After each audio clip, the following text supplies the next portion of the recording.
Hey, what's up, Good Life? Thanks for joining me for today's 128 moment. We're in the midst of a series entitled All About Jesus, walking verse by verse through the book of Colossians. And last week, we got to Colossians chapter 3. It's a really powerful passage that called us to fix our eyes on the things that are above and to put to death anything that doesn't look like Jesus, anything that doesn't match what we see when we fix our eyes on Christ. And we're walking through it. It's really powerful. And next week, we're going to walk through what it looks like to put on the things that look like Jesus and put off the things that don't look like Jesus. Really practical ways we can do that. But right there in the midst of those passages, we'll touch on it a little bit on Sunday, is verse 11. And verse 11 really speaks to our times in powerful ways. Verse 11 is a call to the Colossians to not have a hint of pride and prejudice and racism about them, to not see themselves as better than anybody else. In verse 11, Paul writes to them this. He says, "Here there is not Greek and Jew, circumcised and uncircumcised, barbarian, Scythian, slave and free, but Christ is all and in all." Prejudice is not just something that's a 2020 topic. It's a human race issue. It's a topic that's been around for as long as there's been people on the planet. Thinking about yourself more than you do others, seeing yourself as better than somebody else, deciding whether somebody has value based on something that you see on the outside. And there's just no place for it in Scripture.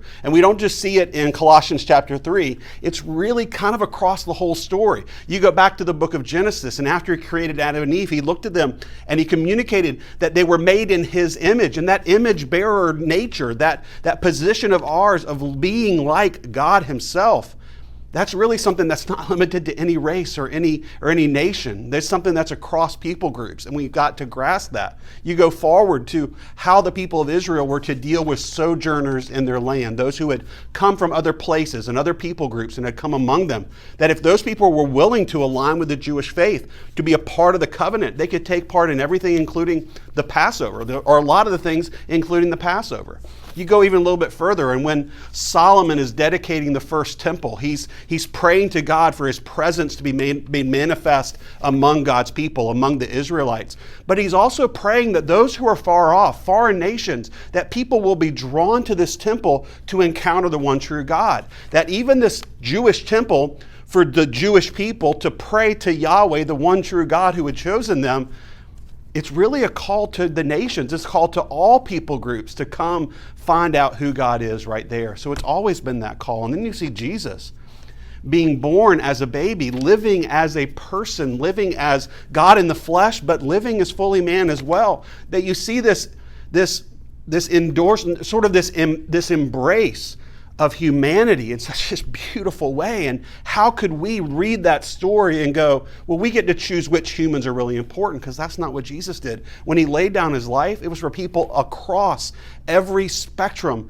of race and religion and nationality and ethnicity. Across all of those, Jesus died for all. So when Paul is writing to the Colossians, and he writes also to the Galatians, and he writes also when he's writing to the church in Rome, when he's writing across all of his letters, he has this call of, why in the world would you spend your energy going, I'm better than you, and I deserve God's love more than you, or you're not quite as good as me?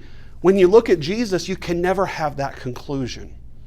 Now, I don't think anyone would read that verse and go, yeah, no, I'm just not sure I agree with that. Racism is a great idea. I don't think anybody would do that has any clue, especially someone who claims to follow Jesus. But what I think we have to grasp is that racism is not limited to those who would try and put someone into slavery. Racism and prejudice is not limited to those who would own a white cape and be a part of the KKK. And that racism and prejudice is not limited to those who would toss around racial slurs at any point. We have to recognize that pride that is deep within us can cause us to think we're better than others in ways we probably don't even recognize. That George W. Bush called it the soft bigotry of low expectations. That you can think less of a people and expect less from a people just because of what people group they come from.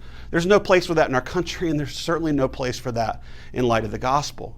There's no place in the heart of a Christ follower, in the life of a Christ follower. There's no place for phrases that I've heard tossed around in church communities, church language for so long. People just saying it without even thinking. Something along the lines of, I met the nicest black man today. There's just no place for that phrase at all. You met a nice guy today. What does color have to do with it? And why would it be so shocking for that to happen from someone from another people group?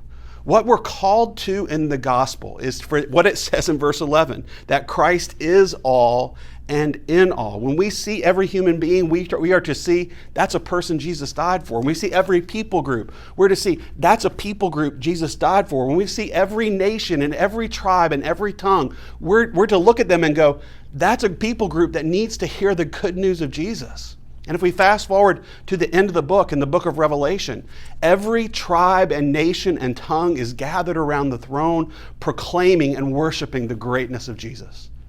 How can we at this point, in this time, in this part of the story, reflect anything less than God's ultimate goal? How can we not be a people who are reflecting Christ by the fact that for us, it doesn't matter where you came from. It doesn't matter what you look like. It doesn't matter what nation you come from or what language you speak. We believe that Jesus died for you. And we want you to hear the good news. And we want you to have the Bible in your own language. And we want you to feel valued and feel worth and feel loved just as Christ loved us. Christ is all and is in all.